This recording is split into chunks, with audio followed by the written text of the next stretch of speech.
Жақындап атат. Шамал, жер титирөө, чагылган, суу каптоо, канча деген кан төгүлүү, канча зулумдук, жаш балдар кандай баштарына кыйынчылык түштү, канча деген үйдөн, канча деген мүлктөн, канча байлыктан, канча ден соолуктан, канча деген нерселерден айрылып атышат. Алла Таала бизди дагы сынап атат. Кана, булар кандай дейт экен? Бир эле башына кайгы түшкөн адамды эле сынабайт, билип коюңуз. Аны өзүнчө сыноо.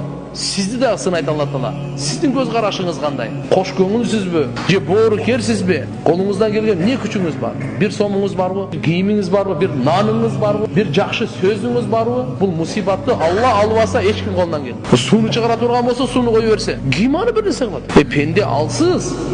Биз өтө алсызбыз. Ушул апат, мусибат, кайгыларчы бизди тооба кылдырыш үчүн келет. Жерде, кургактыкта, сууда жамандык болуп атса, мусибаттар болса, адам баласынын кылган жаман амалынын кесепетинен болот. Ошон үчүн баарыбыз тооба кылайлы.